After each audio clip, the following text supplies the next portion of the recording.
मलुकपीठ वाले महाराज जी कहते हैं, जो चित्र बनाना जानता है, जिसको चित्र की कला आती है, उसका ध्यान कभी ठाकुर जी के सन्मुख बिगड़ेगा नहीं, डगमगाएगा नहीं। अभी बैठ जाओ, बालकों को बैठा दो। अच्छा, उसका ध्यान कभी डगमगाएगा नहीं, क्योंकि चित्र बनाने में इतनी बारीकी और इतने केंद्रित होकर के वो बनाता है। ऐसे नेत्र बनेंगे, ऐसी नासिका बनेगी, ऐसा ओष्ठ बनेंगे, ऐसे कान बनेंगे। ठाकुर जी का अगर कोई चित्र बनाता है तो उसका सोचो कितना ध्यान रहता है, वो एक एक अंग को कितने ध्यान से बनाता है। चित्र बनाने की सेवा जिसके पास है, कला जिसके पास है, उसका ध्यान कभी भंग नहीं हो सकता।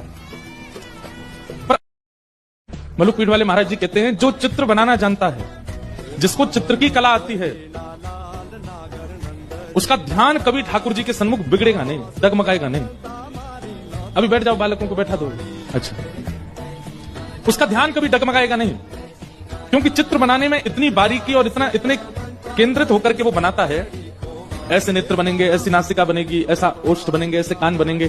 ठाकुर जी का अगर कोई चित्र बनाता है तो उसका सोचो कितना ध्यान रहता है, वो एक एक अंग को कितने ध्यान से बनाता है। चित्र बनाने की सेवा जिसके पास है, कला जिसके पास है, उसका ध्यान कभी भंग नहीं हो सकता।